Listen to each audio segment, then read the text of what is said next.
नमस्कार मेरे प्यारे मित्रों, मैं अभिमन्यु कुमार स्वागत करता हूं आपका अपने YouTube चैनल AB क्लासेस में। हम लोग पिछले क्लास में, जैसा कि आप लोग को पता है कि ज्योग्राफी प्रारंभ किए हैं। पिछले वाले क्लास में हम लोग पढ़ लिए थे जनसंख्या वितरण को प्रभावित करने वाले कारक तक। और आपको फिर से हम इस वीडियो में बताना चाहेंगे कि हम लोग क्लास 12th का ज्योग्राफी पढ़ रहे हैं, अध्याय 2 NCERT वाले बुक से पढ़ रहे हैं। ये किताब देखिए, इससे हम लोग पढ़ रहे हैं। ये किताब आपके पास होनी चाहिए, है ना। तो इस वीडियो को देखने से पहले वाले 2 जो वीडियो है उसको जरूर देख लीजिएगा। तो चलिए आज से क्लास स्टार्ट करते हैं। जनसंख्या वितरण को प्रभावित करने वाले कारक तक तो हम पढ़ाई दिए हैं। उसके बाद जो पॉइंट है बाबू, वह है जनसंख्या वृद्धि। तो चलिए देखते हैं, समय को बर्बाद नहीं करते हैं, तो स्टार्ट करते हैं आज का पॉइंट। तो आज का पहला जो पॉइंट है वह है जनसंख्या वृद्धि। देखिएगा जनसंख्या वृद्धि क्या होता है, इसको नोट कीजिएगा कॉपी में। जनसंख्या वृद्धि,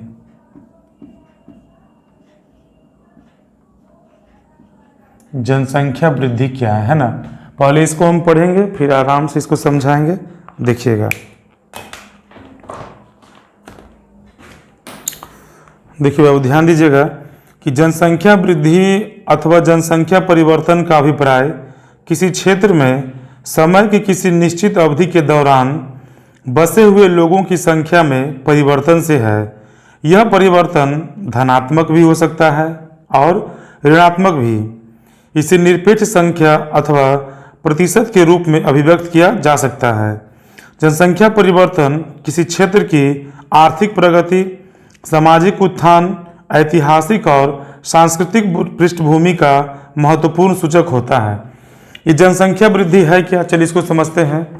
कि किसी खास समय में जनसंख्या वृद्धि को आप कैसे माप सकते हैं, किसी समय से तुलना करके। किसी खास समय में जनसंख्या का बढ़ जाना जनसंख्या वृद्धि कहलाता है।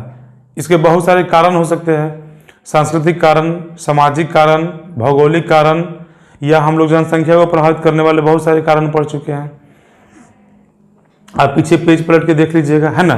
तो जनसंख्या वृद्धि क्या है इसको समझते हैं।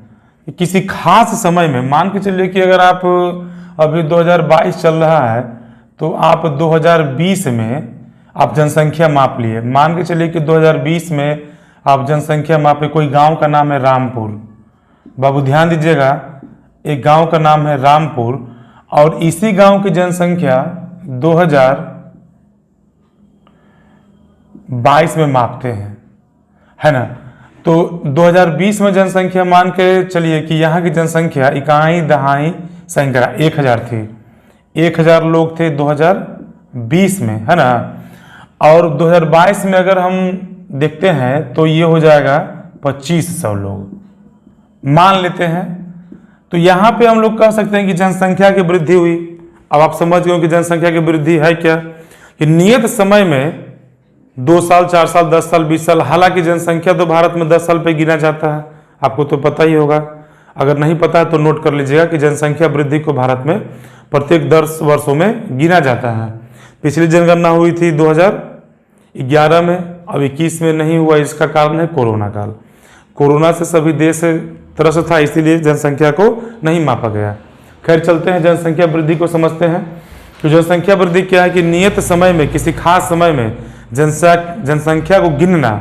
अगर बढ़ गया तो जनसंख्या वृद्धि, अगर कम गया तो जनसंख्या की कमी या ह्रास कहलाती है। एक उदाहरण से हम लोग समझते हैं कि 2020 में रामपुर गांव की जनसंख्या 1000 थी, जबकि 2022 में उसका जनसंख्या 2500 हो गया।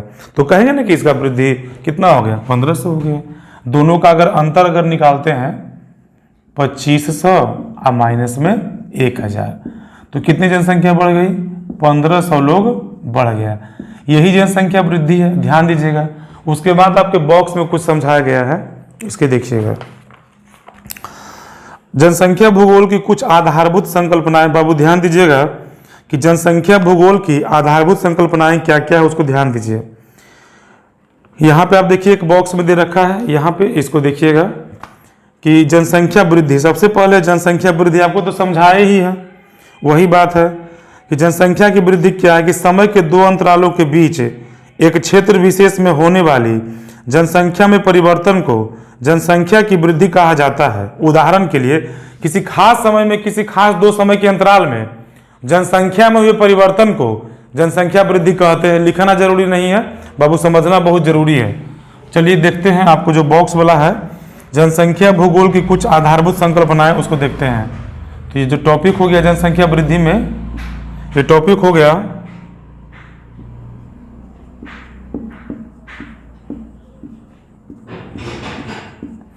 जनसंख्या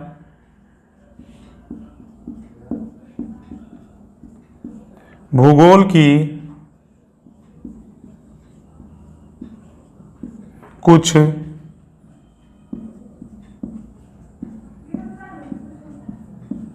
आधारभूत संकल्पनाएं। देखते चलिएगा आप लोग संकल्पनाएं। इसमें सबसे पहले आपको नंबर 1 में बोल रहा है समझने के लिए जनसंख्या की वृद्धि। ध्यान दीजिएगा, जनसंख्या की वृद्धि। कुछ लिखना भी जरूरी है, कुछ समझना भी जरूरी है ना। सब कुछ आपको समझा नहीं सकते, कुछ लिख के भी समझाना बहुत जरूरी है। जनसंख्या की वृद्धि क्या है कि समय के 2 अंतरालों के बीच एक क्षेत्र विशेष में होने वाली जनसंख्या में परिवर्तन को जनसंख्या की वृद्धि कहा जाता है। किताब आपके पास होना बहुत जरूरी है, इसीलिए किताब रहेगा तभी आप समझ पाइएगा, वरना नहीं समझ पाइएगा। एक बार फिर से हम इसको दोहरा देते हैं कि जनसंख्या की वृद्धि क्या है कि समय के 2 अंतरालों के बीच एक क्षेत्र विशेष में होने वाली जनसंख्या में परिवर्तन को जनसंख्या की वृद्धि कहा जाता है। 2 समय अंतरालों में। उदाहरण के लिए कह रहा है कि इसको समझिएगा, एग्जाम्पल में कह रहा है कि मान के चलिए कि 2000 भारत की जनसंख्या, भारत की जनसंख्या 2001 में बोला गया है, 2001 में बाबू कह दिया है 102.70 करोड़, इतना था। और जबकि 2011 की जनगणना के अनुसार 2011 में कितना था 121.02 करोड़, 02 करोड़। अब यहाँ पे अगर हम निकालना चाहें कि जनसंख्या की वृद्धि कितनी हुई, तो दोनों का अंतर हम लोग कर देते हैं, है ना। दोनों का अंतर कर दे, 10 में से 2 गया तो 8, और ये कितना हो गया 6, तो यहाँ पे 6 दे दिए। अब यहाँ पे देखते हैं 2 में से 1 गया तो, ओ सॉरी, इसको तो उल्टा घटाना पड़ेगा ना, उल्टा ही हम लोग कर रहे हैं, ध्यान दीजिएगा। चलिए देखते हैं कितना आता है घटाने पर, है ना। घटाने पर तो ऊपर में लिख देते हैं 121.02 करोड़ और नीचे में लिखते हैं 102.70। ये 2 हो गया, 10 में से 7 गया तो 3 हो गया। ये कितना बचा दशमलव, 10 में से 2 गया तो ये 8 और ये 1। मतलब जनसंख्या वृद्धि आप देख सकते हैं कि जनसंख्या की वृद्धि कितनी हो गई 18.32 करोड़।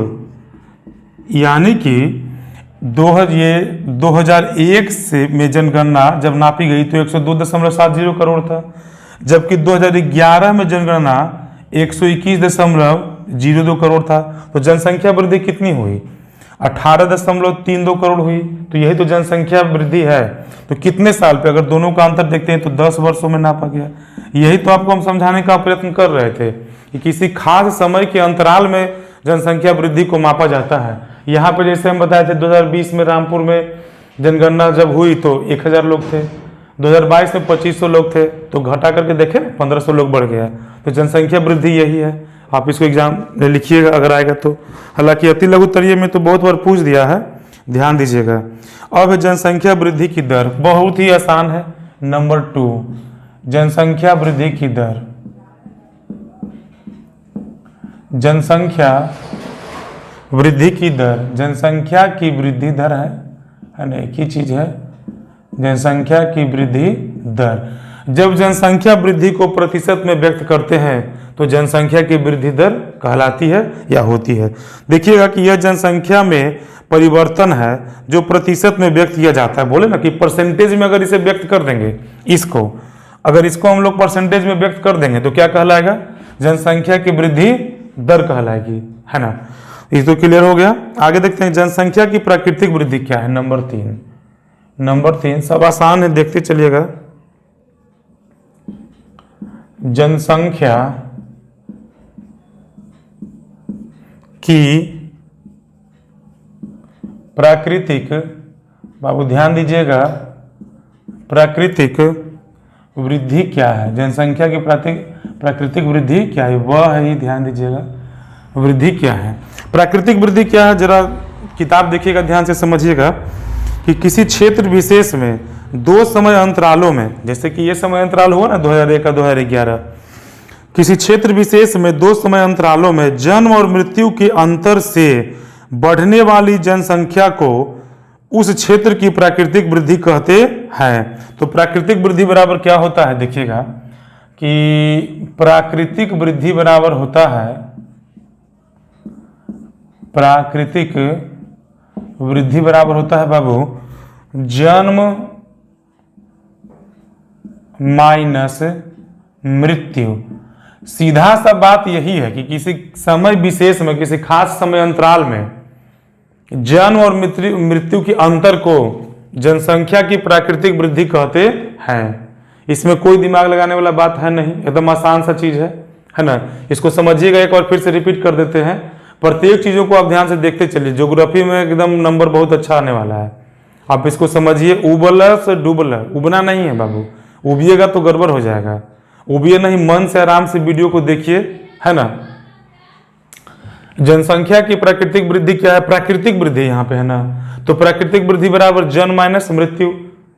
मान के चलिए कि, चलिए हम मान लेते हैं कि एक एग्जाम्पल थ्रू समझने का कोशिश करते हैं। एग्जाम्पल में कि कोई गांव का नाम है, फिर से मान लेते हैं कि उस गांव का नाम है ए कोई गांव है, चलिए ए कोई गांव है, और इसमें 2000 ईस्वी मान लेते हैं या 2009 मान लेते हैं। 2009 में जन्म लिया मान के चलिए कि 500 लोग जन्म लिया, है ना। और 2000 अंतराल मान लेते हैं, और ये ही गांव में 2000 कितना साल के अंतर में कर लेते हैं हम लोग, 2012 में। 2012 में देखते हैं कि मृत्यु, जब दोनों का अंतराल जब मापते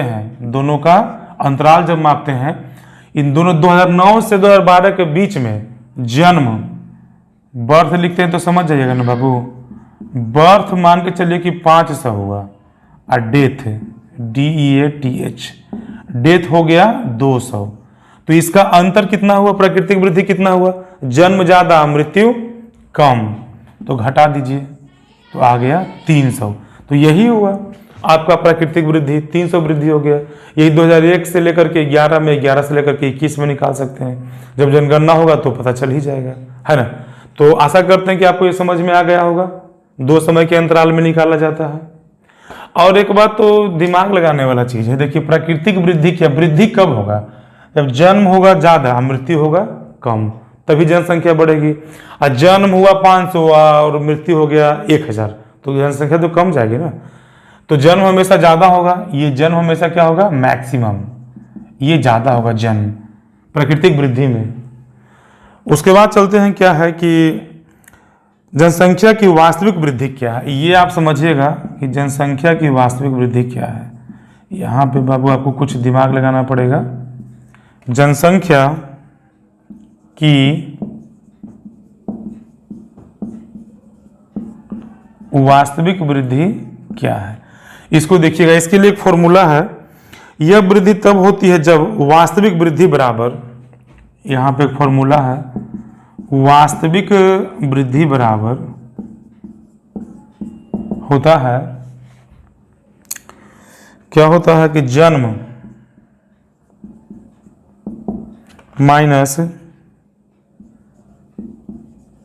मृत्यु और प्लस में आप्रवास।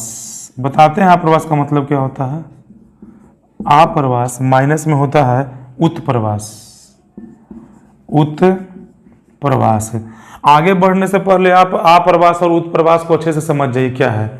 तो आप्रवास और उत्प्रवास क्या है कि आप्रवास कहते हैं किसी स्थान पर बाहर से लोगों का आ जाना, आना आप्रवास, आ जाना उत्प्रवास। ध्यान रखिएगा, यहाँ पे हम लिख देते हैं आना अप्रवास, यहाँ पे हम लिख देते हैं आना का मतलब हुआ अप्रवास, आसान है, और जाना का मतलब हो जाता है उत्प्रवास। किसी विशेष स्थान पर आना, कहीं से जनसंख्या मान के चलिए कि दिल्ली में आ गई, बिहार से दिल्ली जनसंख्या चली गई, तो दिल्ली के लिए होगा क्या, अप्रवास। लेकिन अगर वो बिहार से जा रही है जनसंख्या तो उत्प्रवास। यानी कि एक ही जनसंख्या का अप्रवास और उत्प्रवास दोनों हो सकता है। हुआ ना, एक बार फिर से रिपीट करते हैं कि दिल्ली में बिहार से जनसंख्या चली गई रोजगार के लिए, तो दिल्ली के लिए वो जनसंख्या कहलाएगी अप्रवास, जबकि बिहार के लिए वो जनसंख्या कहलाएगी उत्प्रवास। तो चलिए अब देखते हैं क्या है। वास्तविक वृद्धि कैसे निकालते हैं, जन्म में से मृत्यु को घटाएंगे और जोड़ेंगे अप्रवास और घटाएंगे उत्प्रवास। तो इस तरह से हम लोग वास्तविक वृद्धि को प्राप्त कर सकते हैं। ये जब हम लोग आगे पढ़ेंगे ना अप्रवास और उत्प्रवास के बारे में तो ज्यादा क्लियर होगा। अभी के लिए इसको इतना ही छोड़ देते हैं, जनसंख्या की वास्तविक वृद्धि को इस तरह से निकालते हैं। चलते हैं आगे, आगे क्या पढ़ना है देखते हैं। जनसंख्या की वास्तविक वृद्धि तो हम लोग कर ली, उसके बाद है जनसंख्या की धनात्मक वृद्धि। अब बोर्ड पे जगह नहीं है, अब इसको मिटाना पड़ेगा, आप इसको ध्यान से देखिए, नोट करें, है ना।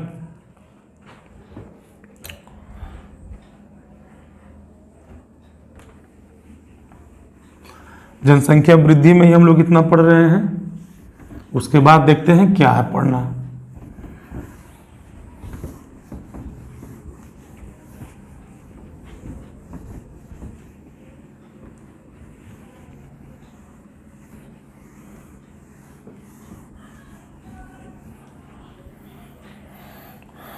चलिए बाबू ध्यान दीजिएगा कि आगे है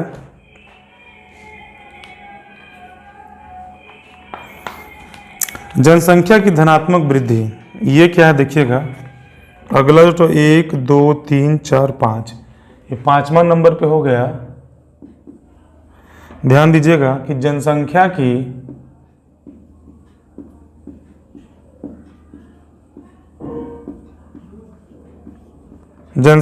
की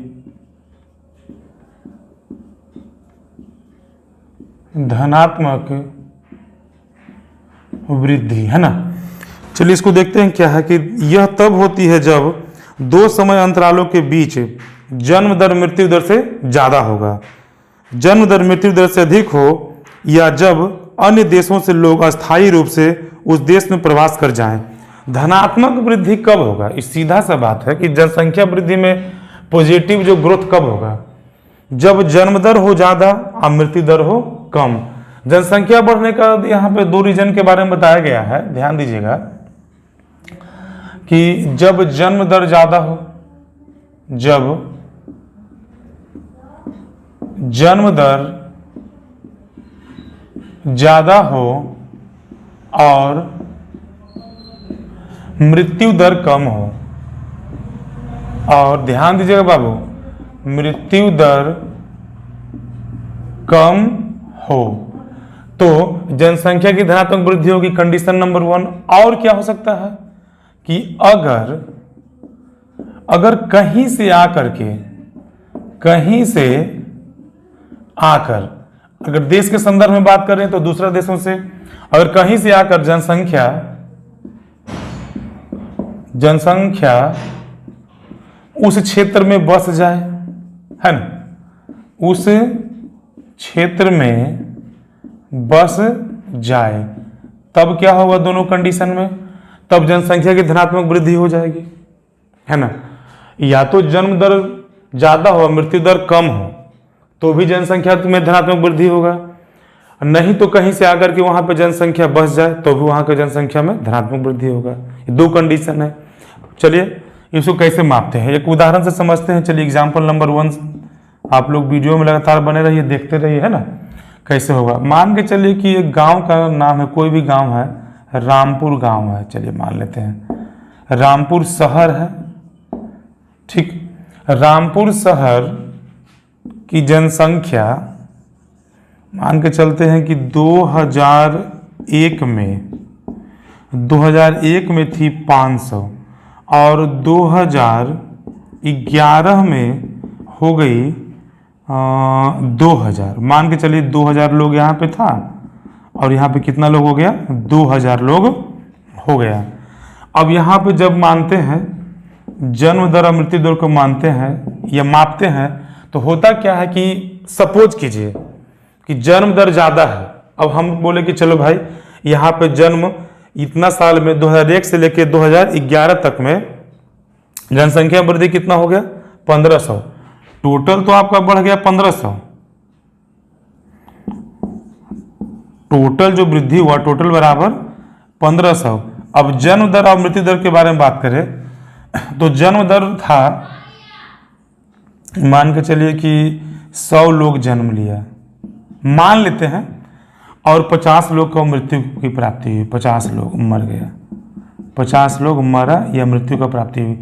ये दोनों का जो अंतर है वो तो 50 ही है। लोग ज़्यादा जन्म लिया और मरा कम तो क्या होगा, जनसंख्या में धनात्मक वृद्धि हो जाएगा। या यूं कहें कि कहीं से आकर के रामपुर शहर में कुछ लोग बस गए, इस 1500 में हम लोग उसको भी गिन रहे हैं। जन्म दर और मृत्यु दर का अंतर तो हम गिन ही रहे हैं। 1500 लोगों में कह रहे हैं कि कहीं से आकर के और बस गया, दूसरे गांव से, दूसरे शहर से, मान के चलिए कि लखनऊ शहर से यहाँ पे कुछ लोग आकर के बस गए। उस कंडीशन में भी इस शहर का जनसंख्या वृद्धि दर धनात्मक ही होगा, है ना। तो ये हुआ जनसंख्या की धनात्मक वृद्धि के बारे में। अब हम लोग देखते हैं इसके बाद है कि जनसंख्या की ऋणात्मक वृद्धि। चलिए आगे देखते हैं, यहाँ पे ध्यान दीजिएगा।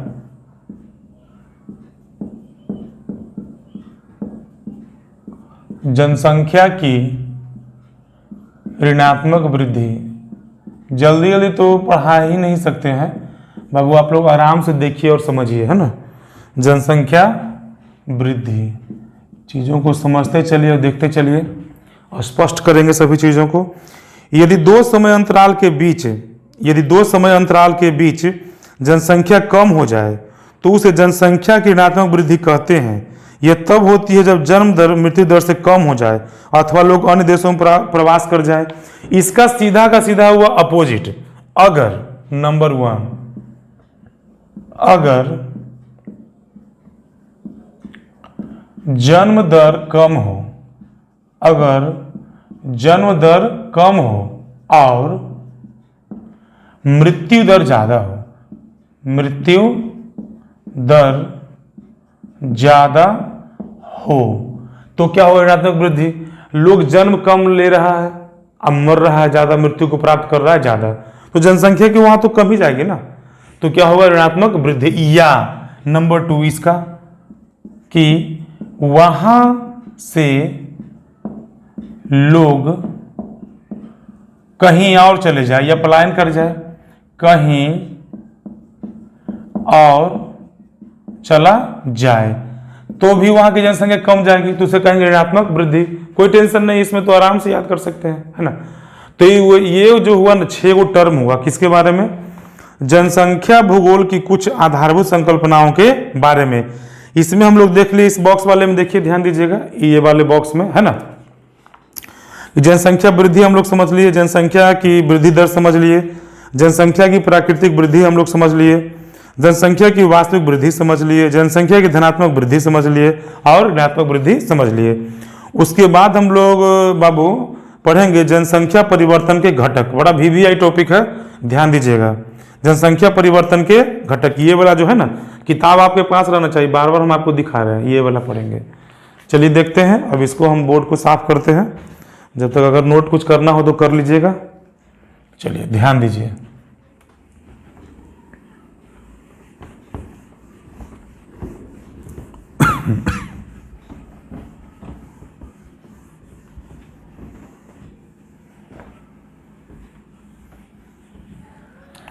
इसके बाद बड़ा ही महत्वपूर्ण टॉपिक है जिसका नाम है,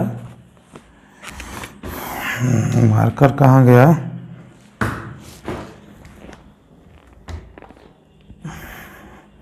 जनसंख्या परिवर्तन घटक, इससे तो एक क्वेश्चन आपको पूछेगा ही पूछेगा, ध्यान दीजिएगा।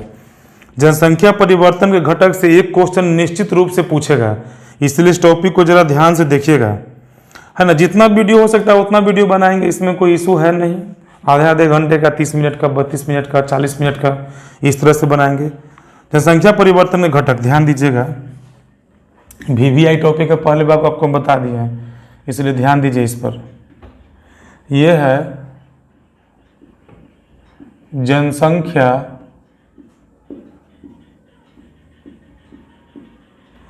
परिवर्तन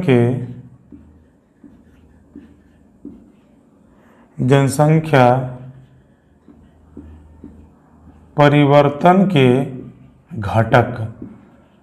घटक वही जो घटना को होने में सहायता करे। तो एकदम VVI चीज़ें हम आपको पहले ही बोल दिया कि बड़ा ही महत्वपूर्ण चीज़, इसलिए इसको ध्यान से देखिएगा। एकदम डायरेक्ट क्वेश्चन इससे पूछ देता है एग्जाम में कि जनसंख्या परिवर्तन के 3 घटक हैं, जन्म, मृत्यु और प्रवास। घटक जनसंख्या को प्रभावित कर, मेन रूप से प्रभावित करने वाले 3 कारक हैं। जन्म, अगर जन्म ज़्यादा होता है मृत्यु की तुलना में तो वहाँ की जनसंख्या बढ़ जाएगी। अगर मृत्यु होता है जन्म से ज़्यादा तो वहाँ की जनसंख्या घट जाएगी। अगर प्रवास कर जाते हैं, प्रवास 2 प्रकार के, उत्प्रवास और अप्रवास, कहीं पे आ जाना अप्रवास, कहीं चले जाना उत्प्रवास, तो दोनों को मिलाकर के, उत्प्रवास और अप्रवास को मिलाकर के हम लोग कहते हैं प्रवास। तो जनसंख्या परिवर्तन के 3 घटक हैं, जन्म, मृत्यु और प्रवास। चलिए इसको देखते हैं। ये VVI है, आपको बार बार हम इस बात को दोहरा रहे हैं। तो यहां देखिएगा कि जनसंख्या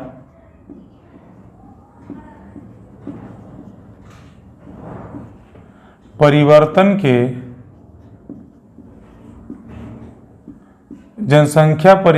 के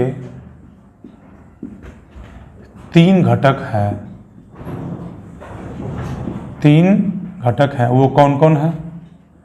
तो एक तो आपका हो गया जन्म, फिर है मृत्यु, और नंबर 3 पे है, बाबू ध्यान दीजिएगा, प्रवास, है ना। जन्म, मृत्यु और प्रवास। अब देख रहा है कि इसमें देखिएगा आगे क्या है। अशोधित जन्म दर के बारे में पढ़ना है। 3 चीजें इसमें पढ़ेंगे, जन्म दर के बारे में पढ़ेंगे, मृत्यु दर के बारे में पढ़ेंगे और प्रवास के बारे में पढ़ेंगे। तो चलिए देखते हैं इसके बारे में, अशोधित जन्म दर के बारे में। चलिए नंबर 1 इसमें देखते हैं, नंबर 1 अशोधित जन्म दर। अशोधित जन्म दर, जन्म दर इसे इंग्लिश में कहते हैं CBR। इसका फुल फॉर्म होता है crude, CRUDE, crude, birth, BIRTH, birth rate, RATE। तो इसका जो फुल फॉर्म होता है CBR, इसको यहाँ तक हम कोष्ट में बंद कर देते हैं, आप इसको नोट कर लीजिएगा। को प्रति 1000 स्त्रियों द्वारा, ध्यान दीजिएगा बाबू, एकदम VVI है, को प्रति 1000 स्त्रियों द्वारा जन्म दिए जीवित बच्चों के रूप में व्यक्त किया जाता है। इसकी गणना इस प्रकार की जाती है। अशोधित जन्म दर बराबर होता है, याद रखिएगा, ध्यान दीजिएगा। चलिए यहाँ ही डायरेक्ट हम लिख देते हैं, अशोधित जन्म दर बराबर होता है किसी वर्ष विशेष में जीवित जन्म बच्चे की संख्या, किसी वर्ष विशेष, किसी वर्ष विशेष में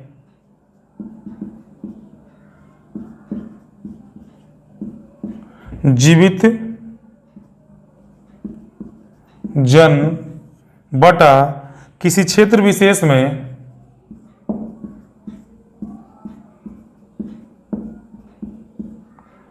किसी क्षेत्र विशेष में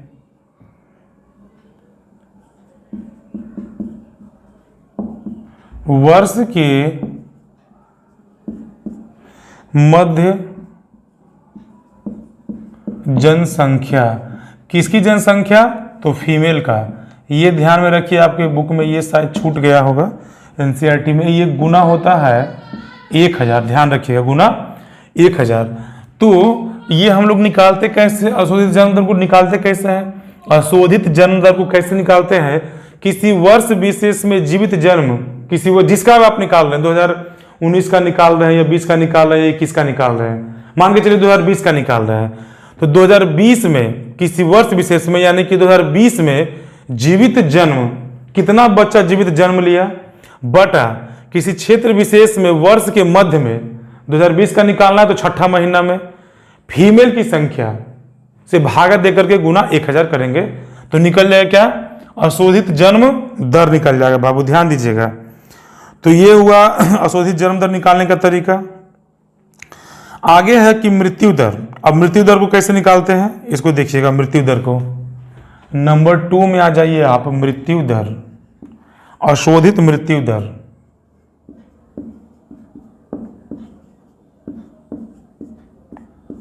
अशोधित मृत्यु दर, मेरी बातों को आप ध्यान से सुनते रहें, क्या बोल रहे हैं हम, है ना।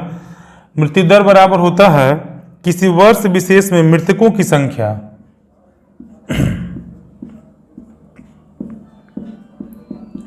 किसी वर्ष विशेष में मृतकों की संख्या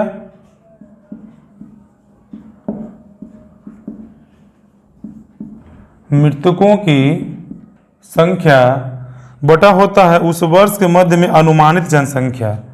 ये फॉर्मूला है, अपना ध्यान रखिएगा इसको। उस वर्ष के मध्य में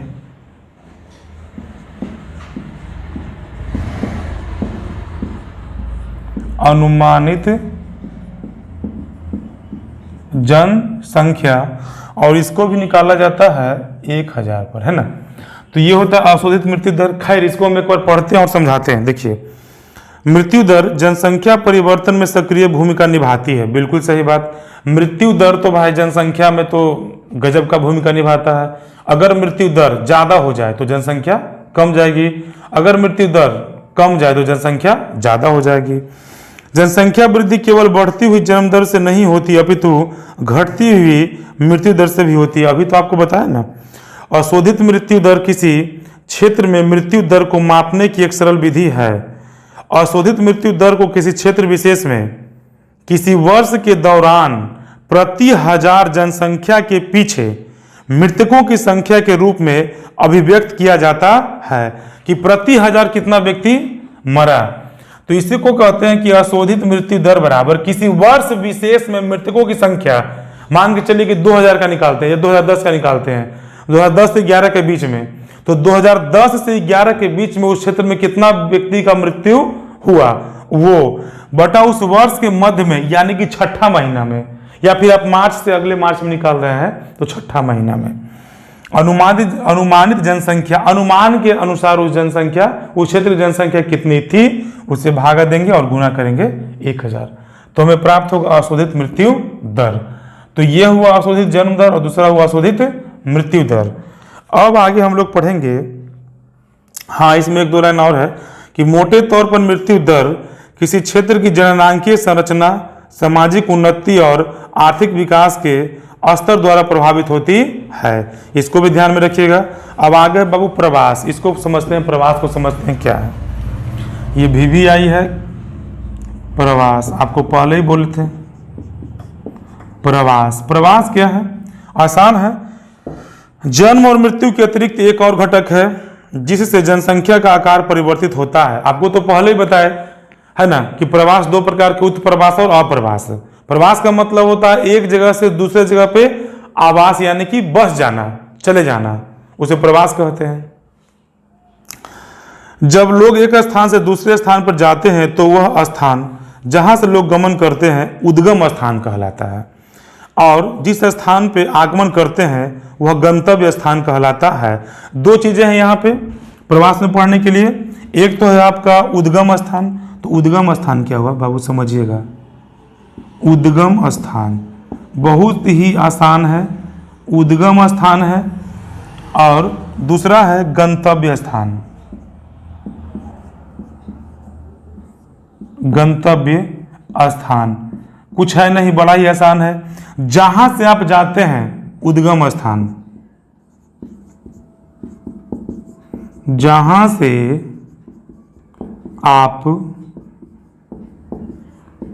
जाते हैं वह होगा उद्गम स्थान। और जहां पर जाते हैं, जहां पर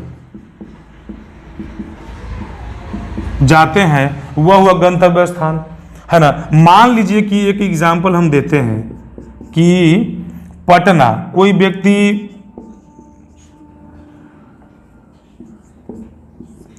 पटना से दिल्ली गया, है ना।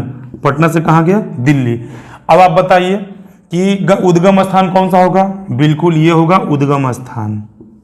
ये कौन सा स्थान होगा? उद्गम स्थान होगा। और ये कौन सा स्थान होगा? गंतव्य स्थान। ट्रेन में बोलता है ना गंतव्य, गंतव्य स्थान। अगर कोई व्यक्ति अपोजिट कर दे, अगर ये दिल्ली से अगर पटना चले आए तो दिल्ली के लिए क्या होगा? दिल्ली क्या होगा? उद्गम स्थान। और पटना क्या होगा? गंतव्य स्थान।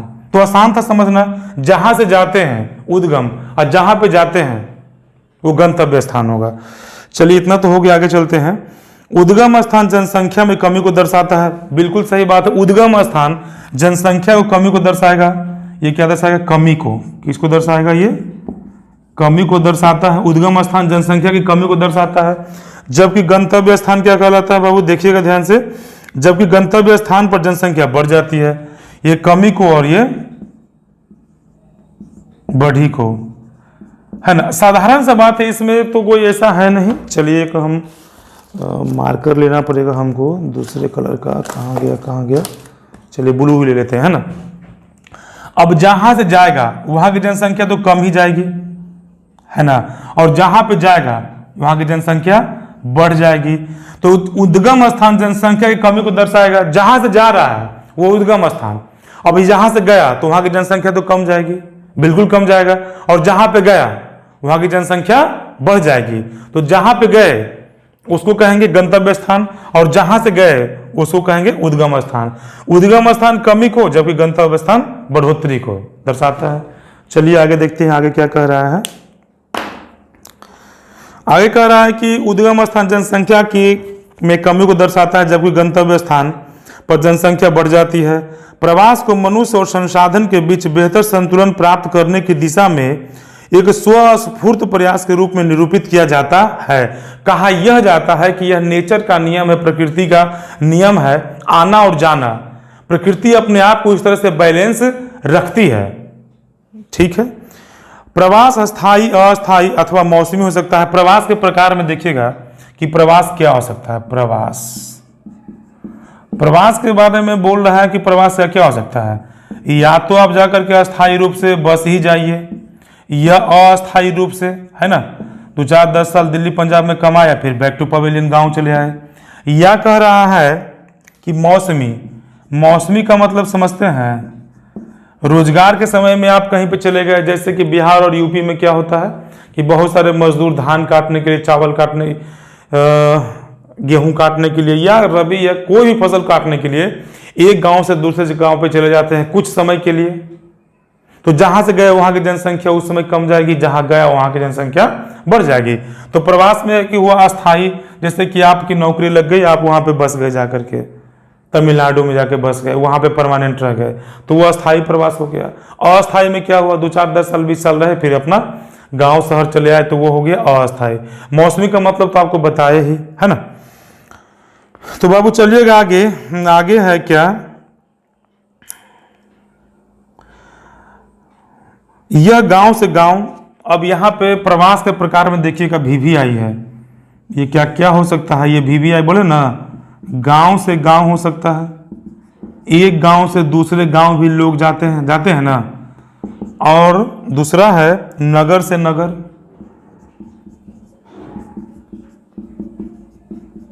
नगर से नगर। फिर है नगर से गांव।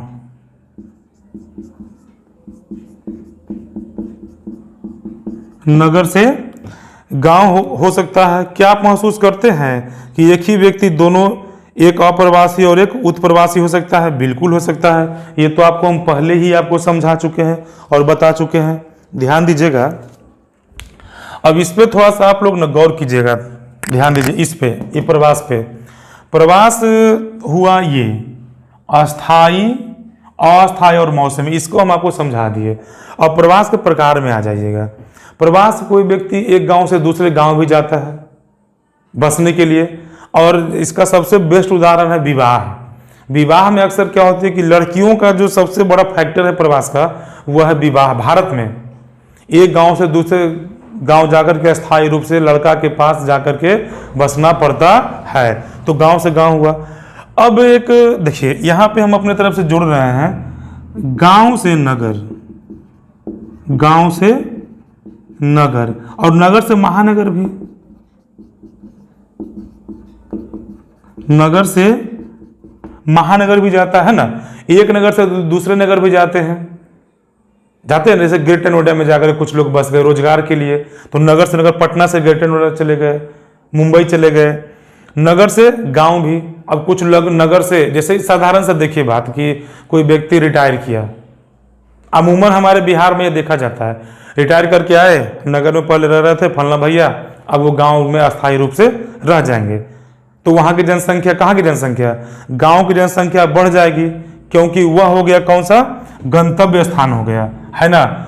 और जहां से आए थे शहर से, भैया रिटायर करके आए थे, तो वहां से आ रहे हैं तो हो गया उद्गम स्थान। और जहां पे चले आए, नगर से आए तो नगर हो गया उद्गम स्थान, गांव में आए तो गांव हो गया गंतव्य स्थान। आसान है। फिर गांव से कुछ लोग नगर भी जाते हैं, जाते क्या है, भारी मात्रा में भारत में गांव से नगर की ओर जाते हैं रोजगार के लिए। फिर नगर से कोई महानगर, छोटे शहरों से बड़े शहरों की ओर भी जाते हैं। तो इस तरह से प्रवास का हो गया गांव से गांव, नगर से नगर, नगर से गांव, गांव से नगर, और नगर से महानगर हो गया। अब यहाँ पे एक बात कह रहा है कि एक ही व्यक्ति के लिए उत्प्रवास और अप्रवास दोनों होता है। हालांकि आपको अभी हम समझाए थे यहाँ पे उदाहरण दे करके, है ना। कैसे नहीं होगा, कहाँ पे जगह है, जगह तो है नहीं, चलिए कहाँ पे समझे, कहाँ पे समझ, चलिए यहाँ पे समझने का कोशिश करते हैं। चलिए देखते हैं। मोहन नाम का कोई लड़का है, मोहन।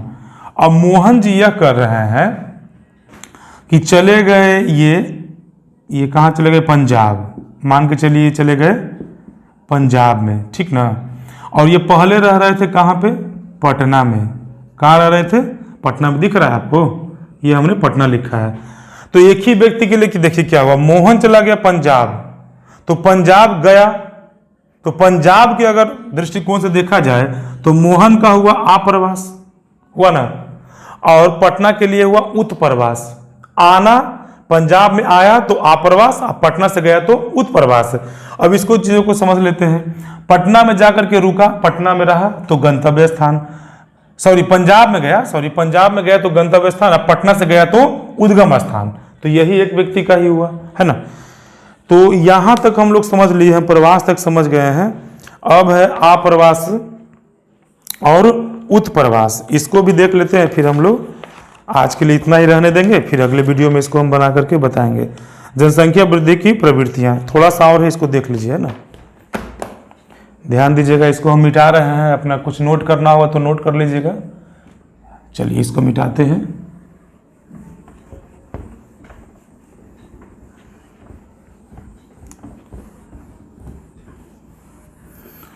बस आप ध्यान से देखते रहें, समझते रहें, बिल्कुल समझ में आएगा। एक बात तो तय है बाबू कि वही विद्यार्थी सब्जेक्टिव लिख सकता है जो समझा हुआ अच्छा से है। ऑब्जेक्टिव तो कोई भी रट के बना ही लेगा, वो तो हम समझ रहे हैं, निश्चित है। सब्जेक्टिव पर पकड़ बनाना बहुत ज़रूरी है, आगे के लिए भी, आगे पीसीएस वगैरह के लिए भी सब्जेक्टिव पे पकड़ बनाना बड़ा ही ज़रूरी हो जाता है। फिर देखिए क्या कह रहा है कि अप्रवास और उत्प्रवास, पेज नंबर 11, यही किताब है। देखिए बीच बीच में हम किताब को आपको दिखा देते हैं। एनसीईआरटी से आपका चल रहा है, देखिए एनसीईआरटी चल रहा है, और पेज नंबर हम लोग 11 कर रहे हैं, ये वाले पेज को कर रहे हैं, ध्यान दीजिएगा। तो अप्रवास आपको तो पहले हम बता दिए थे, अप्रवास। अप्रवास क्या है कि प्रवासी जो किसी नए स्थान पर जाते हैं अप्रवासी कहलाते हैं। ये कह रहा है कि प्रवासी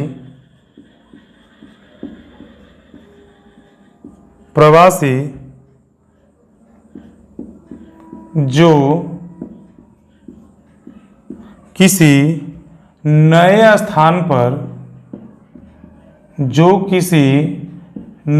स्थान पर बाबू ध्यान दीजिएगा, जाते हैं, नए स्थान पर जाते हैं, है ना, अप्रवासी कहलाते हैं। क्या कहलाते हैं? अप्रवासी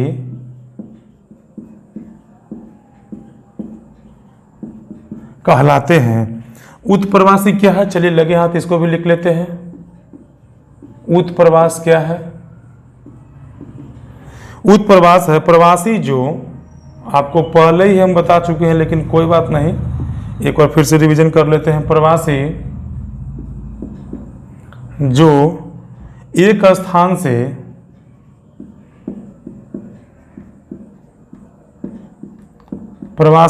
स्थान से बाहर चले जाते हैं, बाहर चले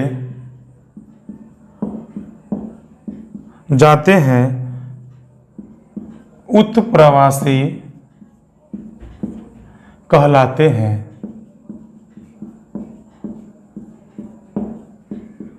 कहलाते हैं। आपको तो समझा ही थे ना कि आना अप्रवास और जाना उत्प्रवास, वही बात है। प्रवासी जो किसी नए स्थान पर जाते हैं अप्रवासी कहलाते हैं, प्रवासी जो किसी एक स्थान से बाहर चले जाते हैं उत्प्रवासी कहलाते हैं। जैसे मान के चलिए, यहाँ पे फिर से एक उदाहरण देखते हैं कि कौन सा शहर का नाम लिखें, आपको कौन सा शहर पसंद है बताइए। मुंबई, चलिए मान के चलते हैं मुंबई, भारत में मुंबई शहर है, ठीक ना, ये मुंबई है। और दूसरा शहर ले लिए आपका कौन सा, सूरत, चलिए सूरत ले लेते हैं हम, सूरत। अब क्या हुआ कि मुंबई से कुछ लोग आकर के सूरत में बस गए। मान के चलिए उस एक व्यक्ति का नाम है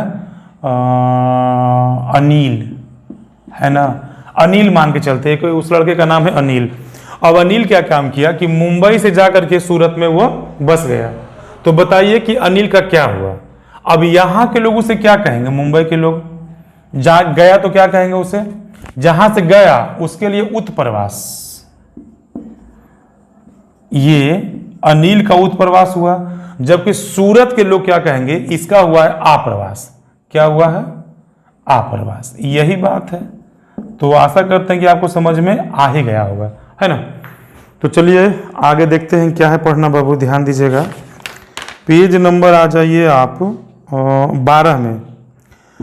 लोग बेहतर आर्थिक और सामाजिक जीवन के लिए प्रवास करते हैं। प्रवास को प्रभावित करने वाले कारकों के दो समूह हैं। प्रवास को प्रभावित करने वाले कारक, प्रवास क्यों करता है? अच्छी सुविधा के लिए। अब अनिल मुंबई से सूरत क्यों जाएगा? या तो किसी विशेष कंडीशन में, शिक्षा के लिए, स्वास्थ्य के लिए, रोजगार के लिए, व्यापार के लिए, व्यवसाय के लिए। लोग तो प्रवास इसीलिए ही करते हैं ना। तो प्रवास का अभी है कारक। प्रवास को यहीं तक आज का क्लास रहेगा, प्रतिकर्ष और अपकर्ष कारक पढ़ा करके छोड़ देंगे। प्रवास को प्रभावित करने वाले कारक, देखिए ध्यान दीजिएगा, ये भी आई, ये भी है। प्रवास को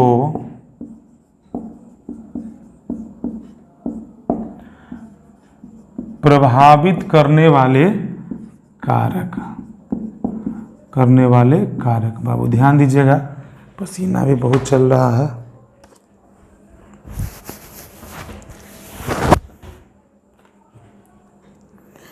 गर्मी भी बहुत भयंकर किया हुआ है। ध्यान दीजिएगा कि प्रवास को प्रभावित करने वाले कारकों के दो समूह होते हैं। प्रवास को प्रभावित करने वाले कारकों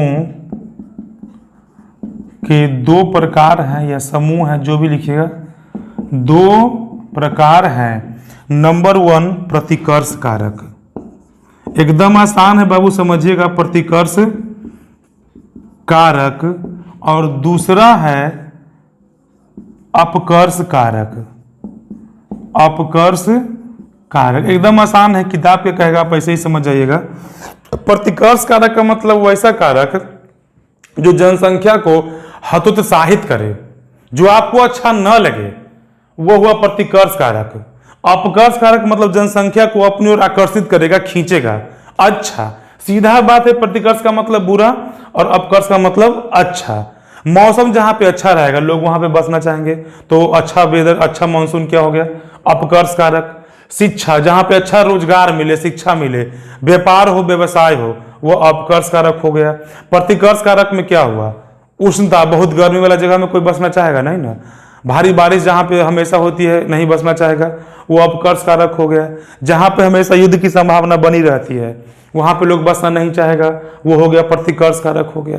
तो आप समझ सकते हैं कि जो रहने की दशा को प्रभावित करे बुरी तरह से वो प्रतिकर्ष कारक, और जो रहने की दशा को अच्छे तरह से प्रभावित करेगा, है ना, कि आप आइए मेरे पास बसिए, हालांकि शहर तो नहीं कहेगा, लेकिन आप अच्छे अच्छे शहरों में बसना क्यों चाहते हैं, क्योंकि वहां पे शिक्षा, स्वास्थ्य, रोजगार, व्यापार, व्यवसाय सब कुछ अवेलेबल है, तो वो हुआ अपकर्ष कारक। खैर किताब में क्या लिखा है उसको भी हम लोग देखते हैं।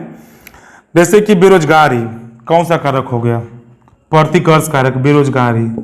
चलिए इसको हम एक बार 5 मिनट और परिश्रम कर ही देते हैं। बेरोजगारी हो गया। रहन सहन की निम्न दशाएं, आपको तो बोले ना, रहन सहन की निम्न दशा, निम्न दशा, रहने लायक जगह है नहीं, निम्न दशा हो गया। उपद्रव, प्रतिकूल जलवायु, प्रतिकूल जलवायु,